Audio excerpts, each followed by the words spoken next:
nagja-jacket na lang talaga ako. And may hood. Hindi ako nakapaglaban ng jacket. Kaya ayan, buti na lang may jacket dito yung kapatid ko. And ang ganda pala ng mga ayan oh. Ginagamit niya to kapag ano siya, bumabiyahe siya papunta dito. Ganyan kapag umuwi siya. Suot niya to. And ngayon, hihiramin ko muna habang nasa school pa naman siya kasi hindi ako nakapaglaba.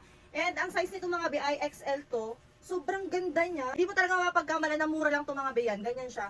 Every time kasi na pumapasok kami sa trabaho, kailangan naka-jacket man lang kami or iba yung damit namin para alam niyo yun pang cover up sa suot namin na uniform ganyan. Eh ako, 'di ba hassle pa kapag mag-ano pa ako, magbibihis pa ako ganyan kapag sa store pa ako magbibihis. Kaya ang ginagawa ko, nagja-jacket na lang talaga ako and may hood to kasi nga bawal kami pumasok doon na nakalugay kasi nga food contact na rin yun ganyan. So, ipapasok na ito dun sa loob. And by hood na nga rin ito mga be. Ganyan yung atake niya. Sobrang cute lang niya. Ayan. Parang windbreaker din yung atake niya mga be. Pwede sa lalaki, pwede ito sa babae. Ayan o. Ganyan siya. Ganito yung tela niya. Hindi siya manipis, hindi siya makapal. Tama lang talaga mga be. Kaya kung naghahanap kayo ng jacket na kagaya nito, ayan. Pang gala-gala or pang biyahe-biyahin nyo. Ayan. Sobrang atake lang niya. Ang simple lang niya. Ayan. Dalay ko na yung link dito dyan sa mga yellow basket. Go.